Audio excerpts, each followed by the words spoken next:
ಭೀಮವ್ವ ಅವರಿಗೆ ನೆನಪಿದೆ. ಕನ್ನಡ ಭಾಷೆಯನ್ನು ತಿಳಿದ ಭೀಮವ್ವ ಸುಮಾರು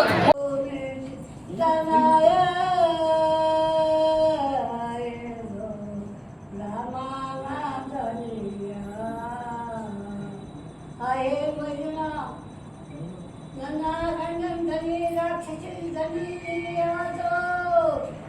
ಗಂಡನು ಆಗಲೇ ಕೊಯ್ಗೆ ಅಯ್ಯೋ ಸೀತಾ ಅಯ್ಯೋ ಲಕ್ಷ್ಮಣಂದು ಹೊಟ್ಟೋದಕ್ಕೂ ಏನಾಗಲು ಏನಿಲ್ಲ ಕೊಯ್ಕೊಳಪ್ಪ ಮರಿನ ಆ ಏಳು ಸೀತಾ ಬಾಗ್ತಿ ನಮ್ಮ ಅಣ್ಣನ ಧನಿ ಇರೋದು ಅದು ಕೆಟ್ಟ ರಾಕ್ಷಸ ಧನಿ ಇರೋದು ಅದು ಕೈ ರಕ್ಷೆ ಪಡ್ಬೇಡ್ರಿ ಹೆಣ್ಣಮ್ಮ ಆ ಮರಿನ ನನ್ನ ಗಂಡನನ್ನು ಗೋಲನ್ನು ಕಲಿ ನಿನ್ನೆ ನಾನು ನಿರ್ದೋಷಕ್ಕಂತ ಮಾಡಿದನು ಮಲ್ಲಿನ ಅಯ್ಯೋ ಶಿವ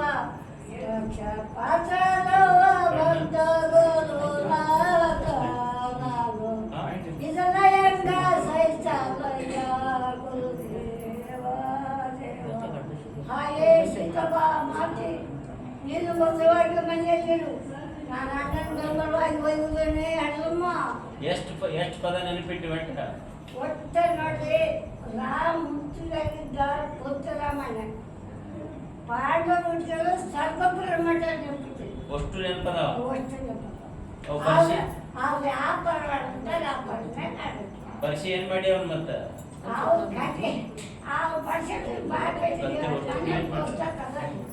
ಇದು ವಿಡಿಯೋ ಸಿಡಿ ಇದೆ ಸರ್. ಅದ್ರಾಗ ಒಂದೊಂದು ಹೊರಗೆ ಕಲ್ತೀರಿ ಆಕೆ ಅಷ್ಟು ನೆನಪದ ಅಷ್ಟು ರೆಕಾರ್ಡಿಂಗ್ ಇಟ್ಟು ಮಾಡಿಸ್ಬೇಕು ನಾವು ಈ ಸಿ ಡಿ ಇದಾರಪ್ಪ, ಸಿ ಡಿ ಇದೆ, ಸಿ ಡಿ ಇದೆ, ಅಷ್ಟು ಇದೆ ಅಪ್ಪ.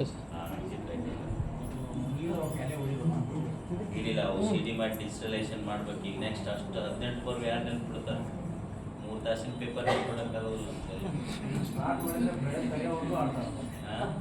ನೈಟಿಂದ ಬೆಳಗಿನ ಜಾವವರೆಗೂ ಆಡ ಅಂದ್ರೆ ಆಡ್ಬೇಕು. ಅಷ್ಟು ನೆನಪಿಟ್ಟು ಅವಾಗ ಬರ್ಯಾಕ ಓದಕ್ಕೆ ಏನು ಬರಲ್ಲ. ಅವಾಗ ಶರಣರು ನೆನ್ಪಿಟ್ಟಾಳ ಅವಾಗೆಲ್ಲ ಏನು ಓದೋದೇನಿಲ್ಲ, ನೆನಪು ಮಾಡ್ಕೊಂಡು ಆಡ್ಬೇಕು ಅಂತ.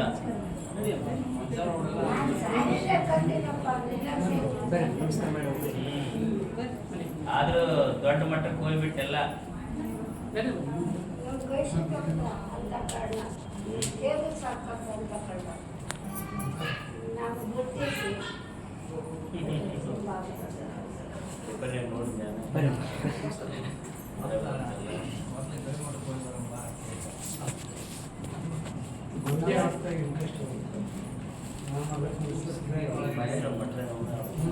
ಬಂದು ಅವನ ಬರ್ತಾರೆ.